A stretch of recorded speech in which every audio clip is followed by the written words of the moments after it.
जय हो। विनीत जय हो में आपका स्वागत है।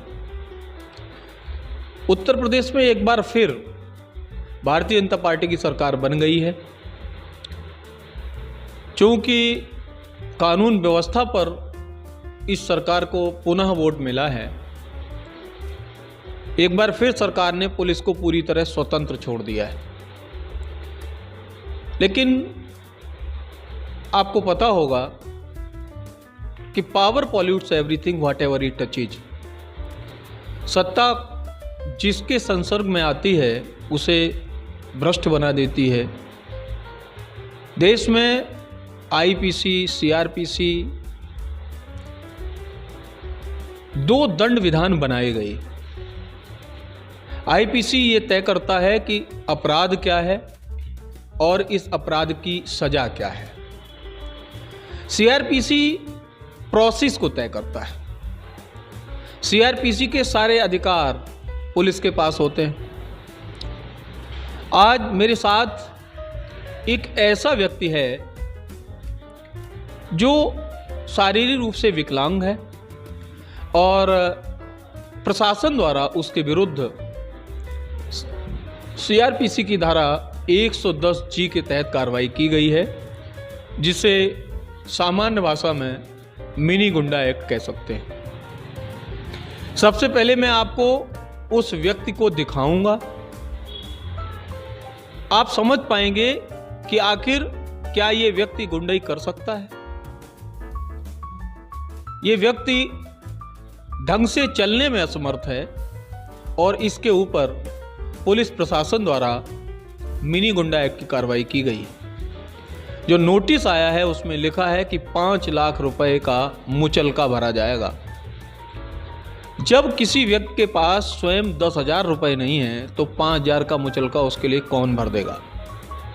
वास्तविकता क्या है ये तो जांच का विषय है। मैं आपको दिखाता हूं कि ये व्यक्ति कैसा है और बात भी कराऊंगा कि इनके साथ हुआ क्या है।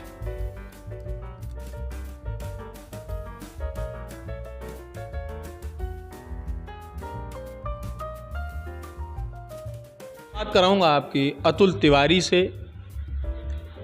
विशेष बात यह है कि भारतीय जनता पार्टी के अपने गांव के बूथ अध्यक्ष भी हैं। अतुल, क्या हुआ है तुम्हारे साथ, पूरा डिटेल हमें बताइए। मेरे साथ में 110 GB की मिनी गुंडा एक्ट की कार्रवाई की गई है, जबकि मैं भारतीय जनता पार्टी का बूथ अध्यक्ष हूँ और पार्टी में कुछ लोगों की वजह से मुझे फंसाया गया और मेरे ऊपर मिनी गुंडा एक्ट की कार्रवाई करवाई गई।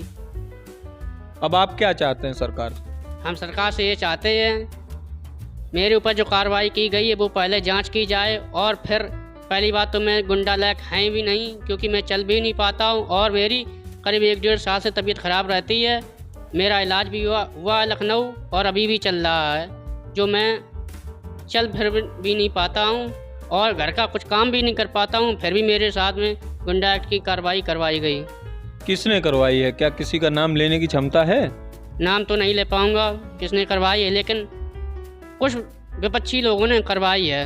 नाम नहीं ले सकता हूँ। देख पा रहे हैं कि ये व्यक्ति इतना डरा हुआ है कि उस व्यक्ति का नाम भी नहीं ले पा रहा या लेना नहीं चाहता।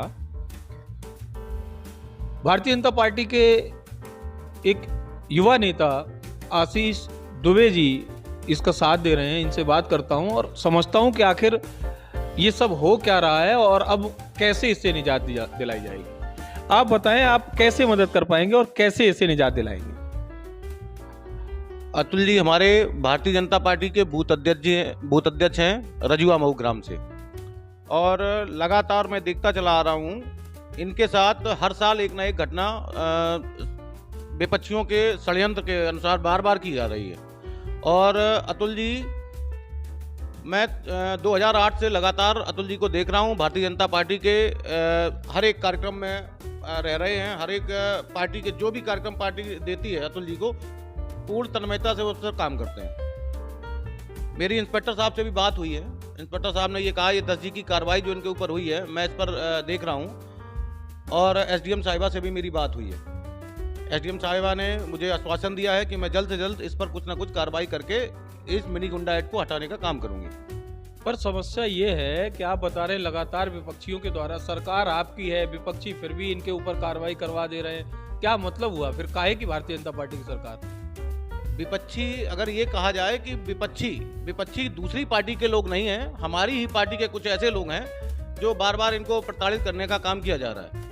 कहने का मतलब ये है कि जो अंदरूनी कलह है उसका शिकार हो रहा है ये। हाँ बिल्कुल, इसको यही कहा जा सकता है कि हमारे ही लोग हैं जो तिवारी जी के साथ बार बार इस तरीके की घटना करने का काम कर रहे हैं। और मैं थाना अध्यक्ष हल्दा से साफ साफ अवगत करा देना चाहता हूं, अगर ये कार्रवाई नहीं खत्म की गई तो मैं और मेरी पूरी टीम अतुल तिवारी जी के साथ धरने पर बैठेगी और इसका जो गुंडा एक्ट की कार्रवाई की गई इस पे पूर्ण रूप से हम लोग धरना प्रदर्शन करेंगे और इनको इस कार्रवाई से निजात दिलाएंगे। दूसरी चीज, अगर अतुल तिवारी जी कहीं भी इसमें दोषी पाए जाते हैं, आज दिन तक इनका कोई दोष नहीं, बेचारे विकलांग हैं और अपने गांव में अच्छे कार्यकर्ता के नाम से जाने जाते हैं, लेकिन होता क्या है, हर बार वही प्रताड़ना आदमी कब तक झेल सकता है।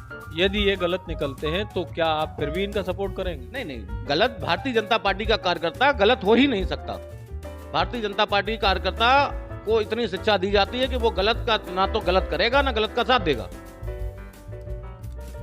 देख पा रहे हैं, एक तरफ इस बात का स्वयं प्रमाण पत्र दे रहे हैं ये कि भारतीय जनता पार्टी का कार्यकर्ता गलत नहीं करता, दूसरी तरफ ये भी आरोप लगा रहे हैं कि भारतीय जनता पार्टी के कुछ लोगों के द्वारा ये कार्रवाई करवाई जा रही है। निश्चित रूप से दोनों में से कोई तो गलत है ही, ये देखने का विषय है, ये जांच का विषय है, लेकिन इतना तय है कि सरकार के द्वारा जो विशेष अधिकार दिए गए हैं प्रशासन को, शायद कहीं ना कहीं उनका दुरुपयोग हो रहा है। जय हो।